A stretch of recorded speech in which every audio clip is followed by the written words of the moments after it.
औज़ुबिल्लाहिमिनश्शैतानिर्रजीम बिस्मिल्लाहिर्रहमानिर्रहीम अस्सलामु अलैकुम वरहमतुल्लाहि वबरकातुहू। नाज़रीन किराम, मैं हूँ फैसल सैयद। आप मेरा यूट्यूब चैनल देख रहे हैं। उम्मीद करता हूँ आप जहाँ भी होंगे रब ताला की पनाह में आफियत से होंगे। नाज़रीन, शेख रशीद गिरफ्तार, इमरान रियाज खान गिरफ्तार, शानदाना गुलजार गद्दारी की मुर्तकिब और काफ लीग के एक एडवाइज़र जो है परवेज़ लाई के, वो भी गिरफ्तार।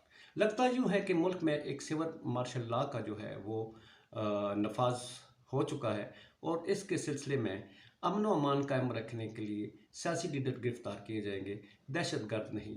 खबरें तो ये आनी चाहिए थी कि इस मुल्क में जो दहशतगर्दी के वाक़यात रूनुमा हो रहे हैं, उन दहशतगर्दों को गिरफ्तार कर लिया गया है, उन दहशतगर्दों का नेटवर्क तोड़ दिया गया है। पेशावर धमाके के ज़िम्मेदारान जो बेशुमार जानों की ज़िया के ज़िम्मेदारान हैं, ज़ख्मियों के ज़िम्मेदारान हैं, उन पर शिकंजा कस लिया गया है, वो गिरफ़्तार कर लिए गए हैं।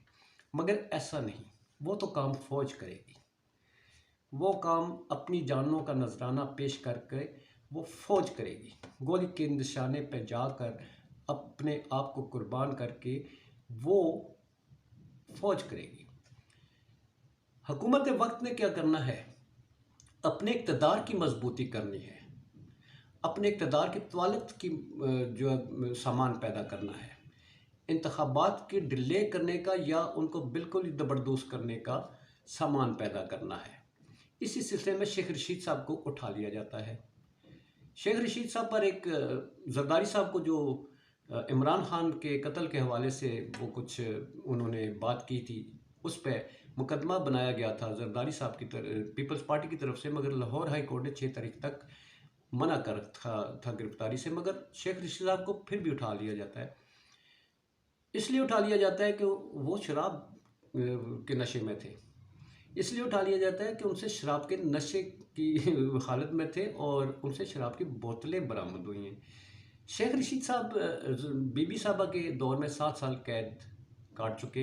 एक इन्होंने उस वक्त भी कोई तकरीर की थी, उसके बाद इनकी गिरफ्तारी हुई, एक जाली बंदूक उनके खाते में डालकर कैद की सज़ा सुना दी गई।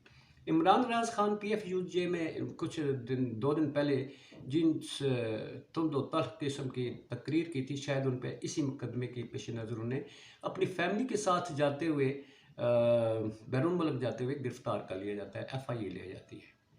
शानदाना गुलजार जो हैं वो एक TV चैनल पे बैठकर जो है उन्होंने कोई गुफ्तगू की थी, उस नतीजे में थाना अपारा में मुकदमा दर्ज किया जाता है। थाना अपारा में मुकदमा शानदाना गुलजार का भी वहीं दर्ज है और शेख रशीद साहब का भी वहीं दर्ज किया गया है। और अब सवाल ये पैदा होता है कि इस मुल्क में क्या इक़्तिदार ही एक वाहिद मसला रह गया जिसको तूल देना है? इस मुल्क में क्या गुर्बत कोई मसला नहीं है? गरीब खुदकशियाँ कर रहे हैं, IMF के प्रोग्राम के आगे आपने सरेंडर कर दिया है।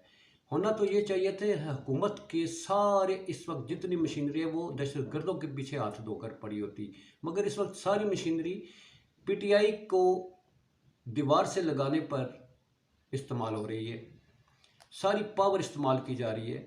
ये सारा कुछ क्यों है? अगला जो नंबर है याद रखिए वो असद उमर का होगा, क्योंकि सारी गिरफ्तारियों के बाद सबसे बड़ा चैलेंज जो है वो इमरान खान है, उसको गिरफ्तार किया जाएगा और फिर इस मुल्क को एक ऐसी अफरा तफरी में और जंगो जदल में धकेल दिया जाएगा कि जिसका वाहिद हल जो है वो इस निज़ाम को लपेटना ही रह जाता है।